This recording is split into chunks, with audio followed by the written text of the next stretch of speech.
So let's talk about SACO credit regulations.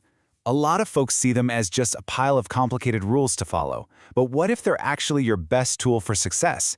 Today, we're going to show you how these regulations aren't about holding you back. They're about building a rock-solid foundation for your members and paving the way for real, sustainable growth. And this is the big question, isn't it? It's the one that should be on the mind of every single person in SACO leadership. Because a gap in your lending framework, well, that's not just a compliance headache. It's a real threat to your SACO's financial health and the trust you've built with your members. So stick with us, and we'll walk you through what you need to know to answer this question with confidence. All right, here's how we're going to break it all down for you. We've got a 4-part roadmap. First, we'll start with the absolute bedrock, the credit policy blueprint. Then, we'll get into how you interact with your members with fair and transparent lending. After that, we dive into the engine room, managing risk and recovery.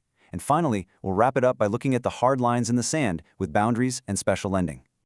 Okay, let's jump right into Section 1. And we have to start here with the written credit policy. I can't stress this enough. The regulators are absolutely clear that this is non-negotiable. This document is the rule book, the blueprint for every single loan decision your SACO makes. If you're operating without one, you're not just taking risk, you're fundamentally failing in your duty. And look, a compliant policy is way more than just a vague mission statement. The regulations demand detail, the real nitty-gritty. You've got to have clear procedures, a system for appraising repayment, limits on loan concentration, and specific rules for collateral. Each one of these pillars is there for a reason. They create a system of checks and balances to make sure decisions are fair, consistent, and protect the SACO from unnecessary risk, especially when it comes to tricky stuff like insider lending. Right? And this quote here really gets to the heart of it. It highlights where the buck stops. The credit policy can't be some document you write once and then let it collect dust on a shelf.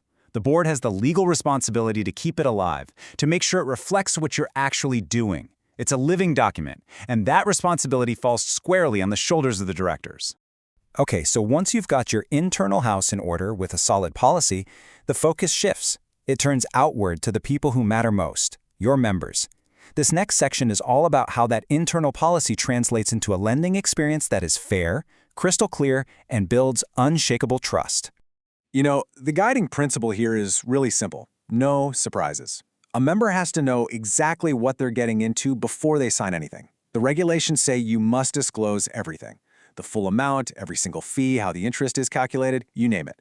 This isn't just about throwing numbers at them, it's about giving them the power to make a smart financial choice. And those regular statements? That's just reinforcing that transparency throughout the entire life of the loan. Exactly. It's a two-way street, right? The regulations create this balanced relationship. Members have clear rights, like the right to pay off a loan early without getting hit with a penalty, or the right to know why a loan was denied.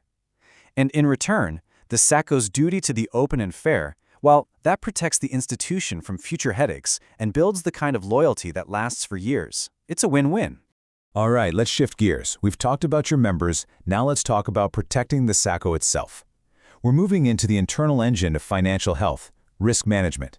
This is where the rules get really disciplined to make sure you're spotting risks early, covering potential losses, and ultimately protecting the SACO's capital. Think of this as your SACO's mandatory quarterly health checkup. This isn't optional. Reviewing your entire loan portfolio every 3 months is the absolute core of smart risk management. It's your early warning system. It tells you if there's a problem brewing long before it becomes a crisis. If you're not doing this, you're basically flying blind. And this table, this is where the rubber really meets the road on risk. It's pretty straightforward. The longer a loan goes unpaid, the riskier it gets, and the more money you have to set aside to cover a potential loss. That's what a provision is. It's not just an accounting trick, it's a requirement to lock away real capital, cash you can't touch, to act as a financial buffer. This ensures that one bad loan, or even a few, won't threaten the stability of the entire institution. And this is what you're aiming for. This is what success looks like. The whole point of all these risk management rules is to have a portfolio that's overwhelmingly dominated by healthy, performing loans. Of course, you're always going to have some of those riskier slices. That's just business. But the key is to keep them small and well managed.